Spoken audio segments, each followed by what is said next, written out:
After a decade of running a business, being a small business owner in this community, I've been able to identify the number one biggest challenge. That's overcoming obscurity in the marketplace. If people don't know who you are, what you offer, and what you do, how are they going to pick up the phone and give you a call when they need your services? That's why we're starting the Bizness podcast, helping small business owners and great leaders in our community overcome obscurity in the marketplace through our platform. Tune in every Friday, 1 p.m. as we bring leaders straight to you.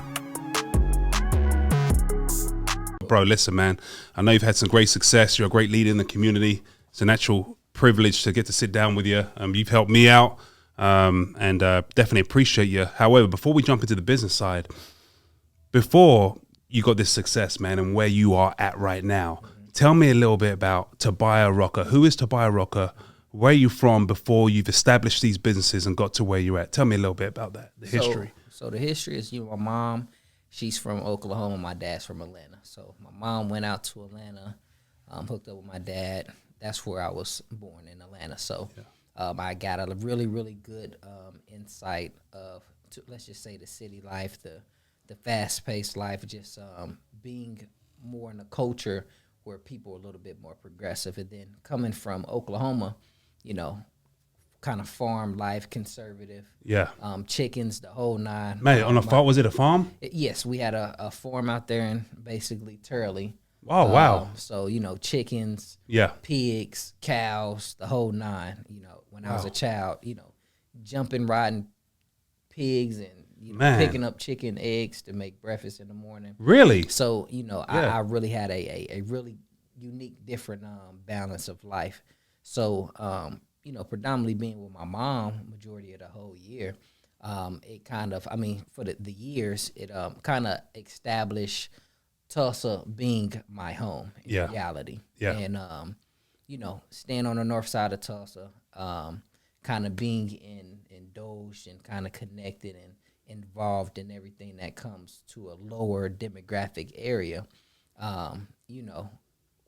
we all don't always make the best decisions coming up as a child and things like that. Plus, we, trying to figure ourselves out, and having friends and older people that we looking up to, and, if they're directed towards the wrong direction, they kind of going to pull us in that same way. Yeah. So for me, I've always been a smart, intelligent kid, and I was smart enough to know in certain situations that I was involved with, I knew they were bad or I knew they were good. Like, I was very conscious of what I was doing at all times of my life. So for me, I've always been an observer, just taking in information, kind of leveraging my circumstances to kind of create the person that I am today. So growing up and, having several homeboys around me, and as we kind of progressed through time, a lot of them got killed, a lot of them went to jail, a lot of them kind of, went to drugs, to the point where I felt that I was the only one left to the degree of making something happen and change in my life. So, coming from a scenario of 10 people around you and then it's you and everybody's gone, it gave me a real understanding that, regardless which route I go, it's going to go one of those routes. Yeah. So I had to really, really switch it up and change it. So around this time, there was a lot going on. I almost lost my life in a shootout. It was just madness. So it was just like, all right, I need to switch this up. Wow. And the fact that I made the decision to say, it's either going to be this or that. And I had a son on the way, so I needed to pivot because now I have somebody else that, that I'm going to have to take care of.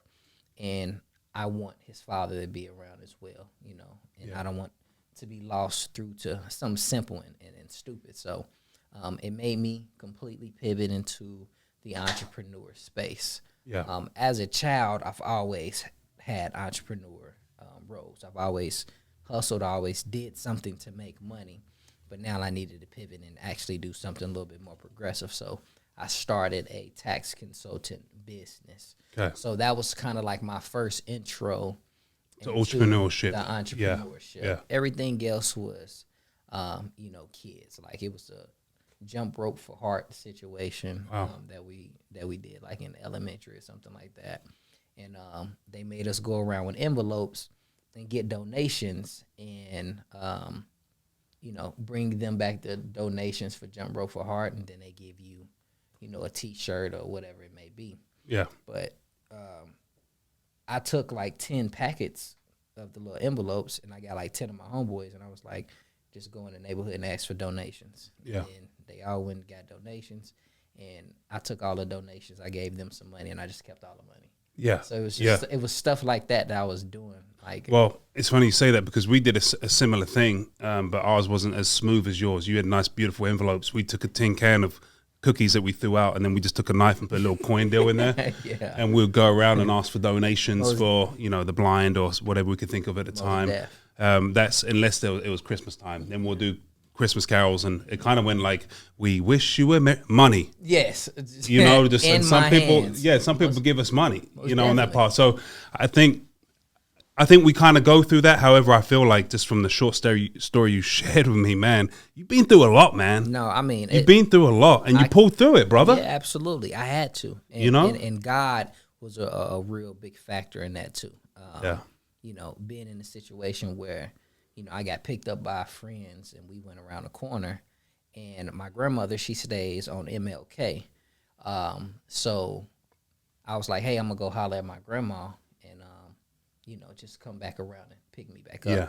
Once the fact that I was talking to my grandma, they drove around the corner less than 60 seconds, and the whole car got shut up about 60 times. What? The same car that I was in. So it's things like that that, you know, God would give you real, like, live experiences to let you know and to show you how precious life is, and how quick it can be over. So just like that, 60 seconds from dropping me off.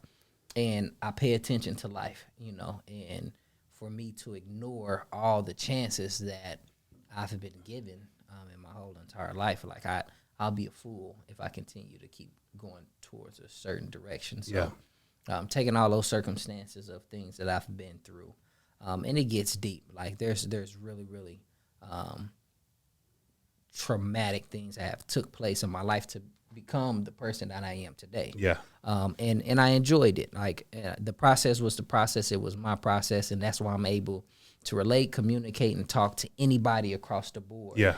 Because it's like I came from that, so I know where you're coming from. Yeah. But this is where I'm at now, and it's so much better in this space than it is for that. So now you're helping others. Yeah, I can pull standing in hand. Firsthand, you know, so it makes it look easy. So you've been through these experiences, and you had a choice. Absolutely. And you mentioned earlier the couple of different directions you can go, and it sounded like you took the road less traveled, which may be a little bit more harder. How many times did you fail before you got to where you are with your multiple businesses? Man, I've failed way more than I've succeeded. I've been a serial entrepreneur. Like I've done taxes. I did Como Genomics.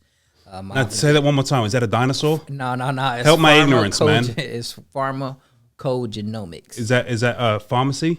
It's the study of let's just say an elderly individual. Wow. Who has several prescriptions of medications. So what you'll do DNA testing. Wow. To see which of those strands or chemicals work best for their blood type and body, and which ones that don't. So we'll take somebody that's taken 15 prescriptions, do the testing, and put them on 4 because they actually help them. Yeah. So I've been in that. I've been in selling cars, flipping homes, finances. Like I've been in a lot of different industries. Yeah.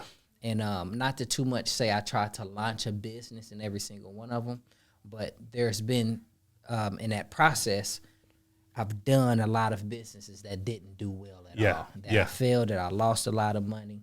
But in every single one of those situations, there was definitely lessons and teachings in that. What was your biggest lesson in teaching, if you had to pinpoint one? Grow slow. Like we all find ourselves in this rat race, or in this space of trying to be so successful so fast for all the wrong reasons.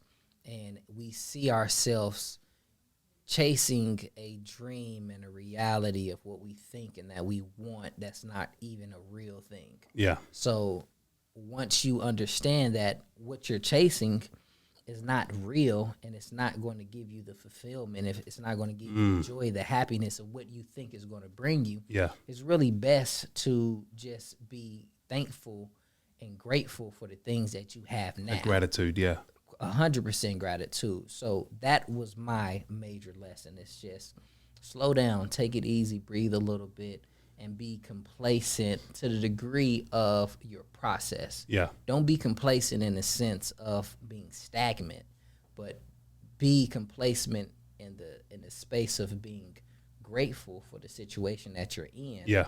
Pushing to be better. Yeah. Other than thinking about the better and not even happy at where you are now. Yeah. So, because otherwise it's never going to be good enough, right? It never will. There's always going to be someone out there that may outwork you or out-hustle you. So you got to stick to your values, right? Always. Where you want to go. Absolutely. You know?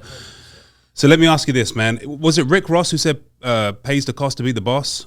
I don't know why I'm looking at you, Trent. You're probably the least likely to know. Chris, was it Rick Ross who said that? Who said pays the cost to be? You've heard that saying, right? Rick Ross. Rick Ross, all right. Yes. I've seen your leadership. I've seen you take people, invest in people, help people grow, be a great mentor, lead from the front. However, you are the boss, you're the leader. Pay the cost to be the boss. What does that look like for you?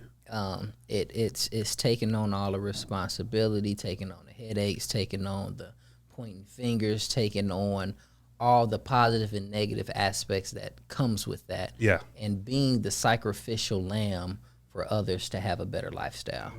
So for me, leading forward is like I do to others that I wish somebody did to me. Yeah. All I've ever wanted was somebody to give me information, not give me anything, give me information, and I will apply my work ethic to it and take it to the next level. So when I connect with other people and I see other people driven to be an entrepreneur, driven to do something better, instead of me investing into businesses, I invest in people. Yeah. Because people are the main outlet of everything. We need people to help operate our systems, our operations, our processes. So I would rather invest in a person and fail than to invest in a business and it exceeds. Yeah. Because I can always get into a business and do well.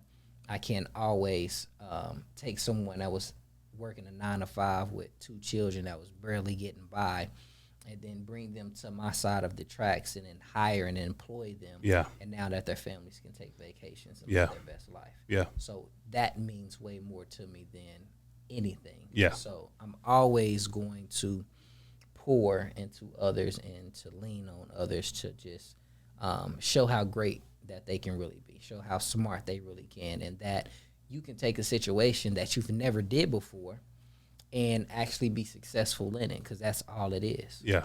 Every time that we want to start a business or do something great, we're always in a space of like, I've never did that before. Yeah. Like with insurance, you've probably never did insurance before, but you said, hey, I want to do insurance. Yeah. And you knowing who you are at the core, you know everything that you put your mind to, that you're passionate about, it's going to work. And you're going to figure it out in the process.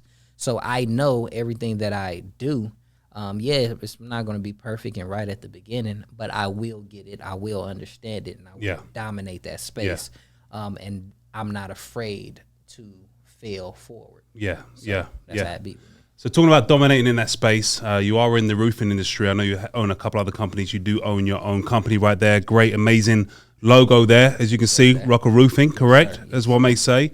And we just talked about this yesterday with a meeting with some leadership and peers. They're talking about being number one, right? And I couldn't help it. I was just in that what does number one look like? And I was like, I am number one. 2 is not a winner, and 3 nobody remembers. I mean, absolutely. When was the last time you remembered number 2? Man, never. So you the first winner. Man, you the first loser. First loser, man. No one cares about that, right? First cigar, I don't know what that means. But anyway, so what does it take to be number one for you in your space? Man, for me personally, for me to be number one in my space is everybody that's a part of the organization is living a better life than they were. Can you say it one more time? There's a couple people at the back of the bus had the headphones in. Take them out. The best, my process of being number one or thinking to be number one is that everybody that's within your organization is in a better financial situation than they were before they met you. Man, I love that. And I say the same thing in our team, similar. I'm like, look, this isn't, you're probably not gonna be here forever. Forever. I'm with the songs today, man. You know, sorry about that, but it's a serious point. Yeah. However, when you do leave here, hopefully to go somewhere else because you've grown, I want you to be able to turn around and say, hey, you know what? I'm better than what I was when I originally came here. 100%. And that's my vision and my mission, not just in my business, but in life, right? Absolutely. Helping people be better. Every time. On that part. So that's excellent. If you were to break down into, I don't know, 3 tips on being successful, what would you say your 3 tips are? 3 tips. Ask me that question one more time. Okay. If you were to break down 3 tips to be successful, what tips would you give to increase the level of someone's success? Be intentional in exactly what you're doing and how you want to do it. Believe in yourself 100% and have faith in knowing that what you do is going to work. If you're not intentional in your actual business model, where are you directed towards? Where are you leading? What amount of, like, what's the goal? So when we say intentional, we're meaning the aspect of what needs to be done in order for us to execute this overall business transaction. Having faith in yourself and believing in yourself plays a hand in hand, because you can believe in yourself, but going through that process of believing in yourself, you may still not become successful. You may still not produce revenue, or you might not be actually doing what you think you should do in order to make the business works. But having faith is having enough faith in the process, trusting enough in the process to know that regardless, like, hey, yeah, I'm not making the money that I want to make right now. No one's paying attention to me right now. I'm not one of the big players in this industry right now. Yeah. It's sort of the aspect of being an athlete, practicing, doing drills, doing extra workouts after practice, doing studying a little bit more. Things that people don't see and people don't know are what's putting you in a position to, when it's your time to shine, when it's your time to take advantage of an opportunity, you're actually ready. Yeah. Because a lot of times, stay ready. Yeah, we thinking that, we're going to start a business, it's going to blow up, and then everybody's going to, reach out to us. But in reality, that'd be the worst thing that could happen, because you haven't even been in the industry enough to even know what your EOS is. You don't know what your processes are. You don't know when someone comes through that pipeline, what is the process that they're going to go through to actually execute what you're doing. So sometimes it takes a little bit more time for you to learn the business. So when the opportunity comes of you scaling your business or taking it to the next level, you're financially and educated enough to really take that opportunity and take advantage of it. Yeah. Other than, you get on all this business, you can't handle it. The customer service is, you don't have the capacity to take care of that, right? And then, you're just in a worse position than what you started. So I think we saw that a lot, during the pandemic, right? Absolutely. A lot of people scale down, and all of a sudden, here comes the business, here comes the opportunity. But because they scaled down, maybe decreased their team, their capacity, they weren't able to offer that high level of service when it did come in. So for the people out there, you're a professional in your field, right there on the roofing. Someone's got a bad roof or whatever it may be. And I've got me and Trent talk. I've got to be careful in this. Obviously, it's a conflict, but I'm doing this as a consulting deal, not the deal. So we can ask this. So. Someone's got a bad roof. You're a pro. What steps do you think? What steps does someone need to go through? Storm comes through, got a bad roof, boom. You call a trusted roofing or construction company or restoration company, depending on if it's a tornado, if there's a hurricane, whatever it is. But being in Oklahoma, typically just known for tornadoes and things like that, and ice or what have you. the first step you would do is call a trusted roofing company. Okay. Someone that you can look up, research, make sure they're good on the Better Business Bureau, make sure they're licensed and bonded, make sure that everything across the board is matching up to the criteria of the scope of work that needs to be done. Yeah. Once you find a trusted roofing company, you will call that individual to ask them to get their expertise about the actual issues or damages on the roof. That individual will come out, inspect that property, take pictures, videos, and documentations that they should be able to give you, to show you, to say, hey, here's the damages. Here's where you're at, right? This is where we are. Here's where we are right now, today. As of today. Right now. As of now. So once you have that information to say, all right, this is the damages that we have, this is where we are. If that person is in a financial situation to take care of the deductible, and depending on if it's 1%, 2%, or what have you, you contact your insurance agent, ask them what type of percentage of deductible that you have. Correct. To know exactly what you're working with, and let alone go over the policy with you. Once you go over the policy with your agent, or pull up the policy, if the contractor is educated enough to kind of guide you a little bit. Once you kind of have the information of where you are, policy, damages, you want to move forward in making a claim. It's 24 hours. You can call it at any time. Let's just say there's a tornado that comes 3 o'clock in the morning. You can call your insurance carrier at any time, because they have a 1-800 number that will allow you to call in a actual claim. Once that claim is made, you should have somebody contact you within the next 48 hours. Within that 48-hour period, they will give you a call to let you know when a adjuster is able to come out to that particular location to actually inspect the property. So now that's going to be the opinion from the insurance company, correct? Absolutely. Yeah, see where they're at. So once that insurance adjuster comes out and meets with the contractor, we both would walk the property together to see exactly where we are with the overall claim and the damages. If we both are on the same page to say, hey, here is damage, this is what's destroyed, we'll move forward and actually, moving forward with the replacement or the repairs of. How long does that typically take to get that replaced, like a total roof typically? Obviously, all houses are different sizes, but, an average house of 200,000, they got to replace the roof. How long does that usually take? So a reputable roofing company to replace? If it's about, let's say, 200, if the house is valued at $200,000, property square footage may be at 1,600 square feet. You'll be looking at a roof replacement, because it may be 28 squares or 35 squares.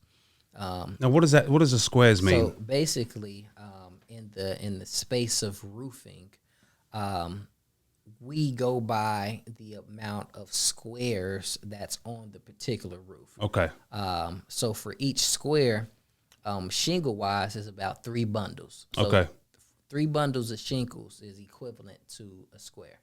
So when you have 25 squares, it kind of gives you an example or understanding of the amount of shingles that you're going to have to actually purchase for that property. Yeah. So for something to be at that 25, 35 square amount, me personally, I will be able to complete that job in about 6 hours. So you'll take care of all of that stuff. So 6 hours? 6 hours? 6 hours? I'll come in at 6 a.m. and I'll be done in 6 hours. Wow. That's quick. If it's, let's say, 60 squares, depending on the cuts and the steep, and, cuts is just how the roof is structured, and the steepness, and Chris knows about steepness now. You take Chris on a roof? I've took Chris on a few roofs. Chris, how's your life insurance, buddy? Okay. All right, give me a call. Okay, we'll take care of that. Okay, sorry. Yeah. So, we've got you. Hey, Trent, sign him up. Immediately. Yeah, so, we've got you too, brother. I know you're on the roof. Yeah, I need it. So the steepness of the roof plays a very big factor because that's how other people would charge a little bit more just due to the steepness, because we have to host ourselves on to the eave or the edge. So moving forward, for myself, anything under 60 squares will be done in a day. Wow. So bottom line is you coming in like Flim, man. Yeah, you take care of it in short in a day. Absolutely. They go to work, drop the kids off at school, as one may say. And when you get by the time they get it, your roof is done. Your roof is amazing. 100% done, clean. Wow. And I like to leave a roof cleaner than the whole property. Yeah. The shrubs, the landscape, everything. I kind of try to go up and beyond for my clients. Yeah. To make sure that I'm doing everything possible to give the best value and experience due to the roofing space. Yeah. So for myself, man, I come in and just I knock it out. Like that's what it's about. That's excellent, and that's why you're on the show, man, because you're a top professional in your field, my friend. All right, so another question on the roofing. What type of roofs are there? Like the top 3 roofs that people can get? Yeah, metal. Metal is a very popular one. Slate is a very popular one, and shingles is typically the standard. Okay. Across the board in the residential space. Okay. So metal, slate, shingles, and then there is a new company. They're called Euro Shield. And are they from Europe? I don't believe so. Okay, then they should be. And they shouldn't say that. But they have a rubber product that they just unleashed and oh wow, and now dispersing to other markets in a residential space. So that's a lot of my clients. I'm pushing them more towards, especially in Oklahoma. Yeah, the Euro Shield space because it's it's a rubber roof. Yeah, they're made out of recycled. But it's tires. not that little pop stuff they put on the car when the little deal that you can. The plastic stuff you can pop and makes the popping sound. Yeah. It's not that stuff. This is real. This is state of the art. I'm talking about the design of this material is very sleek. Okay. And it looks like a slate material, and slate is like that. You could just say we call it a designer shingle. Yeah. It just has a different look to it. But this rubber shingle, due to Oklahoma having as much hail as we have in the wind and the cold. This is a really good product to go with. So I would say top 4. I would say metal, slate, shingles, and Euro rubber. Yeah. Well, you got a great reputation in town. You got great reviews. How can people get in contact with your company if they wanted a second opinion on their roof? Always go to Google. Call into the office to set up an appointment for us to come out. We typically try to come out within 24 hours, just depending on the volume. Or we just schedule a time for us to come in and do what we have to do. Yeah. But get in contact with me very easy. Internet, Google, Facebook, YouTube, TikTok, Instagram, any social media platform that has been created for us to market our products or our services. Is it Rocker Roofing? Rocker Roofing. Send us all that stuff so we can put all that stuff in the deals. Yeah, absolutely. Or whatnot. Is it rockerroofing.com? Rockerroofing.com. Oh, that's easy, man. It's easy money. Listen, man, you that's important. Yeah. Now, what happens when people go and check that out, but they see the complete most chiseled man I've ever seen, man? I don't take it the wrong way. No, you know what I mean? But dude, don't get distracted by this man's chisel bizzle, as one may say. This guy right here, obviously, he died at some point. You're doing all the right things. Yeah. I know this doesn't have anything to do with replacing your roof, but look, with a man that takes such good care of himself, you got to take care of your roof. We have to. He stays clean. He stays chiseled. He stays in the weight room, a real weight room. I go to more of like a country club, put my Rocky music in and do my little treadmill. But you're at the real Iron Paradise. Yeah, it's Hard Bodies Gym. Okay. That you definitely should come by. It's a great gym. Amazing owner, by the way. Yeah. Lopez, right? My boy Lopez. Yeah, and I know he's going to be on here real soon. Yeah, man. Hey, Lopez, I'd love to see you, man. Come out, man. Bless you with your presence, is what may say, So, I just felt that, if you feel good, you do good. Yeah. If you do good, you look good. If you look good, it's just, it all plays hand in hand. So yeah. I perform the way that I feel. So if I feel at my top performance of health, it allows me to have way more energy to talk to more clients, to deal and to drive this way, to actually be able to perform the duties that someone else may have to take a nap, go home. Yeah, tired, there's no 2 or 3 o'clock crash. No, that's what we push through, and we take it to a whole new level, Listen, right? We 6 a.m. to come on now 11 at night. Yeah, all day if you need. 9 o'clock is like my lunch break, man. That's my lunch break. Been up so long. Yeah, I'm taking a lunch around that time. Yeah, we're performing high and taking care of people, Absolutely. man. 100%. So that's my focus on in regards to the health aspect. Yeah. And, listen, man, we really appreciate you coming on. Before we wrap things up, is there anything that you want to say or you want to share? I may have not asked you or anything like that.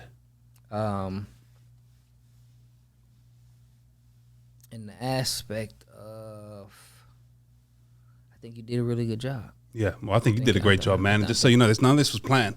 I reached out to my guy. I said, "Look, I'm sending you 100 questions. Please review and do your math homework." He said, "No, Chris, let's keep it organic and genuine and straight from the top." And hey, sometimes it works, sometimes it doesn't. But in this case, it worked absolutely perfect, man. So you're a real easy person to let alone talk to, and you're doing a lot of great things in the community, and you're creating a outlet and a platform for us collectively to communicate, to explain our business models, our missions, our trials and tribulations to where we are and moving forward, because there's a generation that's watching all of us, let alone our children. So it's very important that we do these things, so they are always in the space, and this is across the board for everybody, to understand that it takes some real hard work and focus in order to be in the positions that we are in. And yeah, it may look nice and it may look cool, but it is the hardest, depressing, heartbreaking, amazing experience that you will ever get from anything in life when done right, and that's what makes it worth it.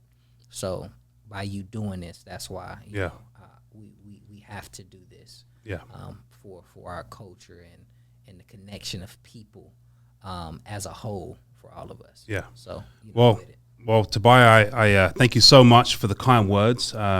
However, I thank you for your friendship, and you are the average of the 5 people you hang out with. I definitely consider you one that we don't speak too often, but I can pick up the phone and we get to talk and we can text back and forth. All day. Like we've been brothers for 20, 30 years as far as that goes. And that's what it takes. You got to surround yourself with winners and have people you can reach out to that can sharpen your axe. So when you're ready to cut down that tree, boom, it goes straight through the tree, as one may say, So I encourage you out there, Tobiah, right there, Rocker Roofing, man, myth, and legend right here. But more importantly, Tobiah is a walking, living, breathing entity of getting thrown down in the dirt time after time after time, but always finding a way to get up, man. It's an honor to know you. Thanks for coming on the Business Podcast. Best of luck to you. Let's keep growing, brother. Let's go, brother. All right. Let's roll.